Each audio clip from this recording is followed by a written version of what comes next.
आज हम लोग स्टार्ट करने जा रहे हैं क्लास 10th का फर्स्ट चैप्टर जो कि है chemical reaction and chemical equation. इसमें आज आप लोग पढ़ेंगे केमिकल रिएक्शन कितने तरह का होता है और केमिकल रिएक्शन का अलग अलग फॉर्मूलाज क्या होते हैं और बैलेंस्ड केमिकल इक्वेशन क्या क्या होता है और अनबैलेंस्ड केमिकल इक्वेशन होता है क्या होता है। फर्स्ट ऑफ ऑल हम लोग ये पढ़ेंगे कि जब केमिकल रिएक्शन होता है तो क्या क्या होता है। पहले जब केमिकल रिएक्शन होता है तो चेंज इन स्टेट का मतलब होता है कि कोई सब्सटेंस अगर लिक्विड में है तो वो सॉलिड में चेंज कर सकता है और अगर वो लिक्विड में है तो वो गैस में भी चेंज कर सकता है। सॉलिड में है तो लिक्विड में भी चेंज कर सकता है और सॉलिड स्टेट डायरेक्टली गैस में भी चेंज कर सकता है। तो हम लोग आज पढ़ेंगे कि व्हेन मैग्नीशियम रिबन, जब हम लोग मैग्नीशियम रिबन को ऑक्सीजन के प्रेजेंस में बर्न करते हैं तो ये मैग्नीशियम ऑक्साइड बनता है। मैग्नीशियम ऑक्साइड का मतलब हुआ MgO, जो कि इसका केमिकल फॉर्मूला है Mg+O2 MgO। सब्सटेंस के जो लेफ्ट साइड में होता है उसको रिएक्टेंट बोलते हैं, जैसे यहाँ पे Mg+O2 ये हो गया रिएक्टेंट। जो सब्सटेंस के राइट साइड में है उसको प्रोडक्ट बोलते हैं। जो न्यू सब्सटेंस जो फॉर्म हुआ है केमिकल रिएक्शन के थ्रू उसको प्रोडक्ट कहेंगे और जो केमिकल रिएक्शन में पार्ट ले रहा है उसको रिएक्टेंट कहेंगे। केमिकल इक्वेशन हमेशा बैलेंस्ड होती है ताकि जितने मॉलिक्यूल लेफ्ट साइड में है उतना ही मॉलिक्यूल राइट साइड में भी हो। जैसे Mg एक है इस साइड तो एक ही है, लेकिन O2 इस साइड दो है तो यहाँ पे एक है। तो इसको बैलेंस करने के लिए हम लोग यहाँ पे 2 करेंगे और यहाँ पे 2 करेंगे। अब ये केमिकल रिएक्शन बैलेंस्ड हो गया। अब मैं आपको और आगे बताती हूँ। जिंक जब H2SO4 के साथ रिएक्ट करता है तो वो जिंक सल्फेट बनाता है और H2 गैस रिलीज होती है। केमिकल रिएक्शन जब भी होता है तो इवोल्यूशन ऑफ गैसेस भी होता है। इवोल्यूशन ऑफ गैसेस मतलब H2 गैस बाहर निकलती है या फिर ऑक्सीजन बाहर निकलती है और चेंजिंग टेम्परेचर भी होता है। जैसे बहुत सारे केमिकल रिएक्शन में हम लोग टेम्परेचर हीट देते हैं और हीट निकलता भी है। जैसे में जो इंडोथर्मिक रिएक्शन इस रिएक्शन में हम लोग हीट इनपुट देते हैं, हीट इनपुट।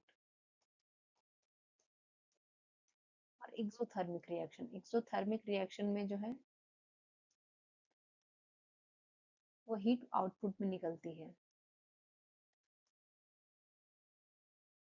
जैसे आप लोगों ने देखा होगा कि जब CaO कैल्शियम ऑक्साइड रिएक्ट करता है वाटर के साथ तो ये बनाता है Ca+OH एक्वस सॉल्यूशन में।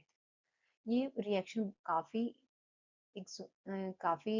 विगरस होता है, ये बहुत जल्दी रिएक्ट करता है और एक्सोथर्मिक रिएक्शन होता है, इसमें हीट बाहर निकलती है जिससे कि आपका बॉडी भी जल सकता है, ये इतना इससे ज्यादा हीट निकलती है।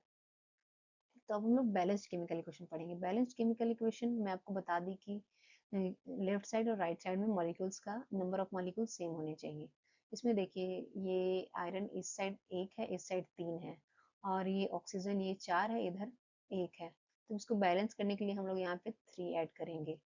3 ऐड करेंगे तो यहाँ पे ये 4 हो गया, तो यहाँ पे हम लोग 4 ऐड करेंगे। अब देखिए अब बैलेंस्ड है, 4 2 जा 8 और यहाँ पे 4 ऐड करेंगे। अब सारे मॉलिक्यूल्स जो हैं वो बैलेंस्ड हो गए।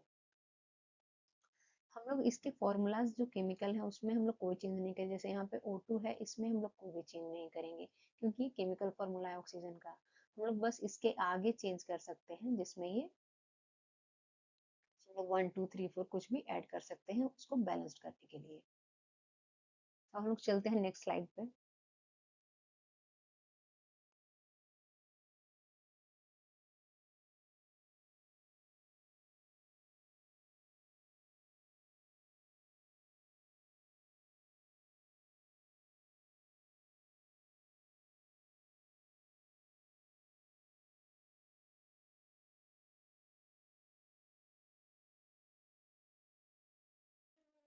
हम लोग टाइप्स ऑफ रिएक्शन स्टार्ट करते हैं जिसमें पहला रिएक्शन है chemical combination reaction. Combination reaction का मतलब है जब होता है जब दो सब्सटेंस मिलके एक नया सब्सटेंस को फॉर्म करे, that is called combination reaction. इसमें कैल्शियम ऑक्साइड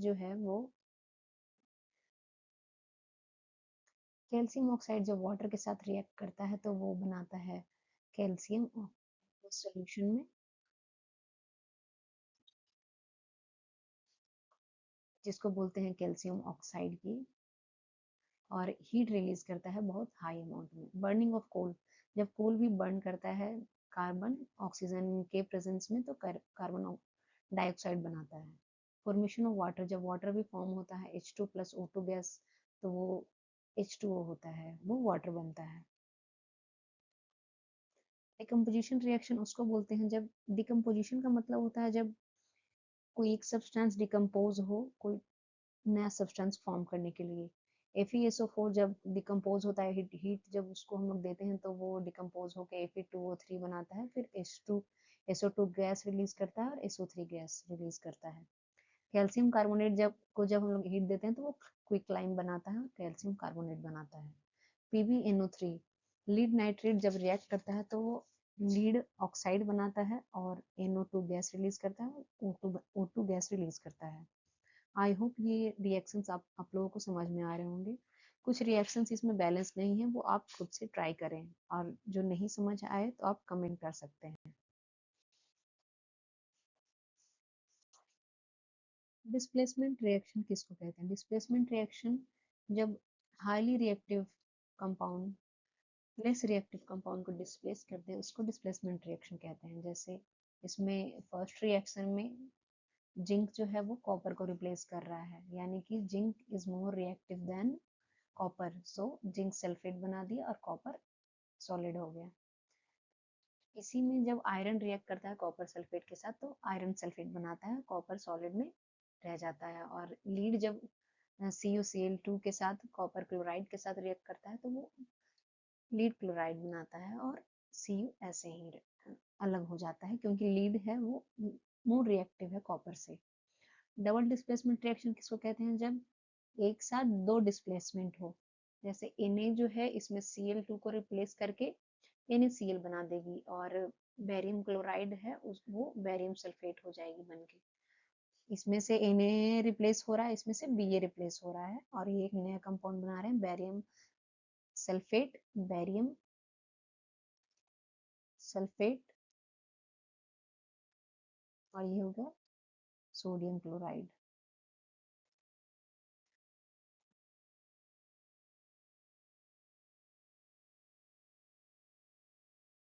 और ये हो गया सोडियम सल्फेट,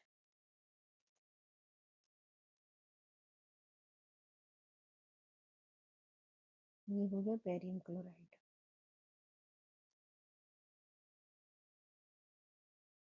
ये सारे फॉर्मूलाज है वो आप एक साथ एक कॉपी में लिखकर नोट्स भी बना सकते हैं, और ये सिंप्लीफाई जो इसका डेफिनेशन है उसको लिख के याद कर सकते हैं।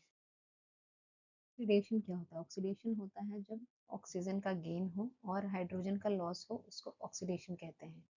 रिडक्शन, जब लॉस ऑफ ऑक्सीजन हो और गेन ऑफ हाइड्रोजन हो, उसको रिडक्शन कहते हैं।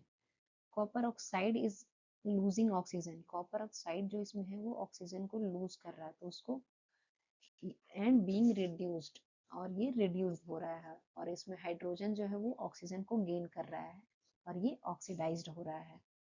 कॉपर जब ऑक्सीजन के साथ रिएक्ट करता है तो CuO बनाता है, ये ऑक्सीडेशन रिएक्शन है जिसमें ऑक्सीजन ऐड हो रहा है कॉपर में।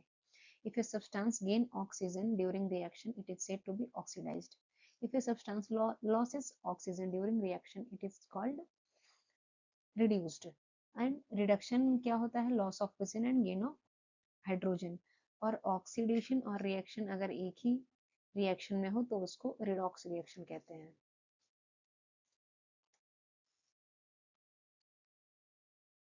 redox reaction क्या होता है? जब एक सब्सटेंस ऑक्सीजन को गेन करे और दूसरा सब्सटेंस ऑक्सीजन को लॉस करे, उसी को ऑक्सीडेशन रिडॉक्स रिएक्शन कहते हैं। जैसे ZnO है, ये ऑक्सीजन को लॉस कर रहा है, Cu जो है वो ऑक्सीजन को गेन कर रहा है।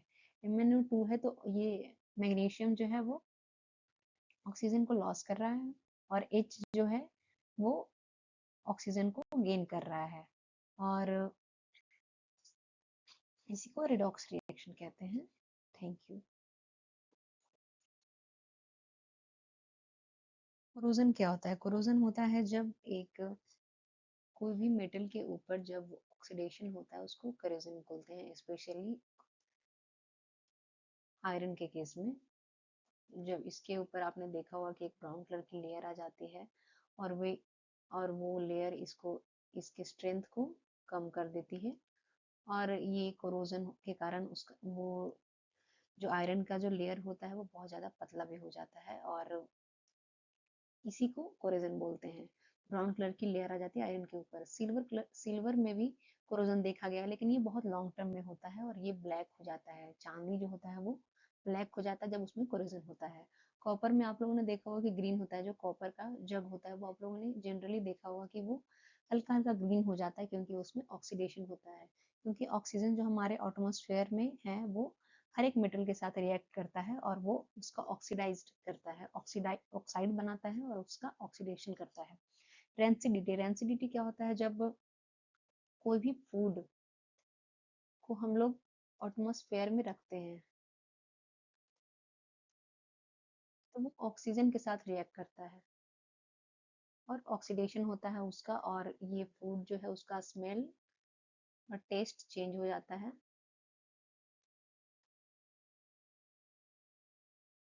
चेंज कर जाता है। और आप लोगों ने देखा होगा कि बहुत सारे चिप्स के पैकेट में नाइट्रोजन गैस का यूज होता है ताकि ऑक्सीडेशन को स्लो डाउन किया जा सके और ये जो खाने का जो सामान है वो जल्दी रिएक्ट ना करे ऑक्सीजन से और खराब ना हो। Thank you. आज का क्लास यहीं तक। अगला लेक्चर मैं अपलोड करूंगी एसिड बेस एंड सॉल्ट का क्लास 10th का बेसिक।